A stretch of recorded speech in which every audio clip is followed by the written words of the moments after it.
Welcome to Sydney Clinical Psychology's DBT program, A Life Worth Living.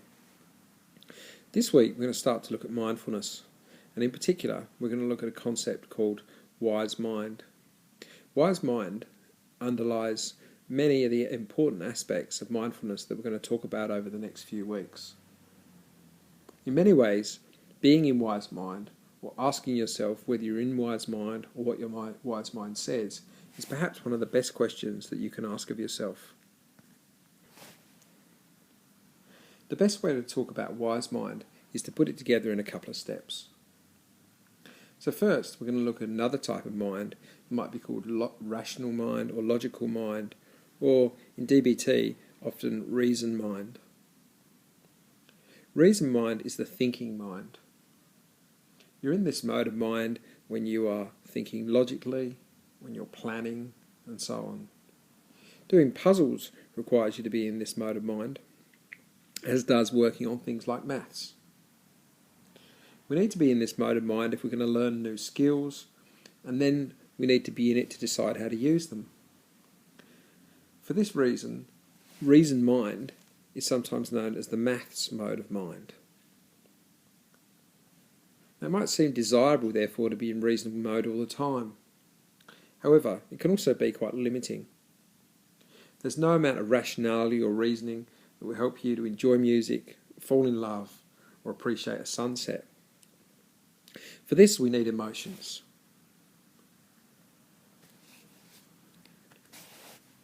So the next mode of mind we're going to have a look at is a mode called emotion mind. This is the aspect of your mind that loves, connects, appreciates and creates. For this reason, this mode of mind is sometimes called the sunset mode of mind. It's called this because it captures what it means to appreciate things.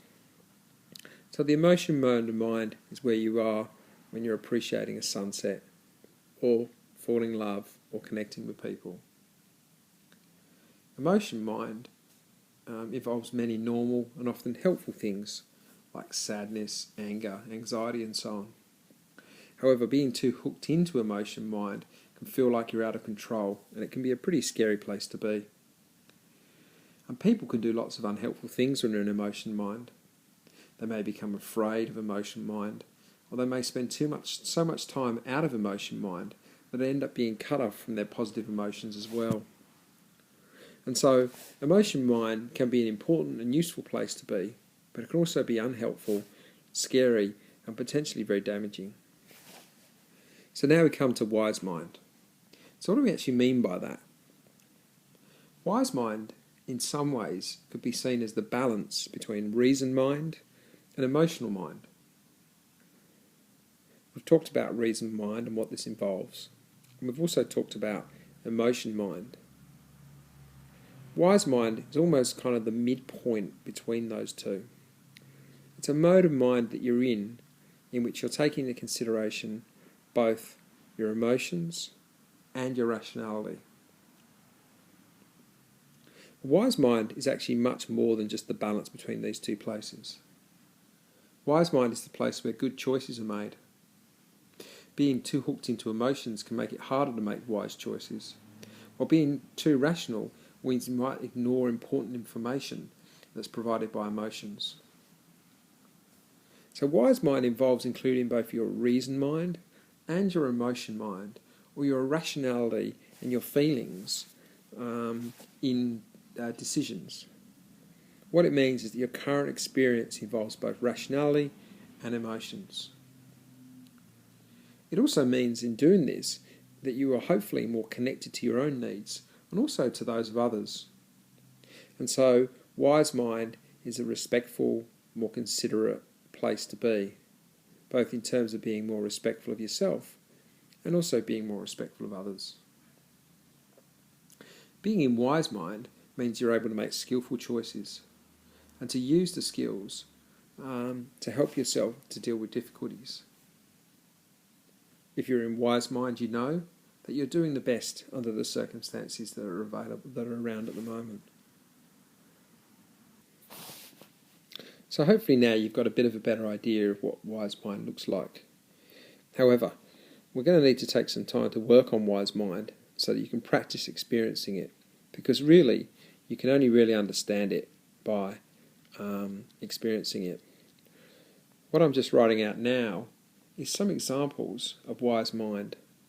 In other words, some ways that you might know that you're in wise mind, or alternatively, some places to strive for will help you understand how wise mind is better. So you're in wise mind when you are trusting that you need to look after yourself. This is obviously a really important aspect of DBT, and we'll talk about this later. You also know you're in wise mind when you notice that your fears are leading you. Of course, it doesn't mean that fears are a bad thing or being led by them is bad.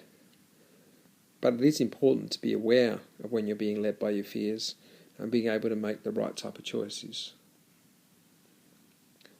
So leading on from that then, one of the aspects of being in wise mind might involve choosing to sit with difficult emotions. You might make this choice even though it's a tough thing to do, but that rationally you understand that it's the right decision for you. Another example of being in wise mind involves making decisions based on your values. We'll talk more in weeks to come about values. But when you make a decision based on what's important to you and what's meaningful for you, then you're most likely doing that from a place of wise mind. Some of you may know the Alcoholics Anonymous Serenity Prayer, where they talk about the wisdom to do certain things. One of the things that's talked about in there is having the wisdom to accept the things that you can't change. This can be very difficult, but can also be very important. Accepting your emotions, for example, is a really important aspect of wise mind. Acting courageously is another example of being in wise mind. By this, what we mean is making decisions that are based on your values at times when you may be fearful. It doesn't necessarily mean being impulsive or doing dangerous things. It just means being able to do stuff when you really don't want to do it. And finally, avoiding unsafe situations is another good example of being in wise mind. You may feel the urge to do certain things, but you also understand that it's not good for you to be in this particular situation and it's best for you to be somewhere else. So in summary, we've talked about the three modes of mind: reason mind, emotion mind, and wise mind. Each of them play an important role in our experiences in our life. But making good decisions generally involves making decisions from wise mind.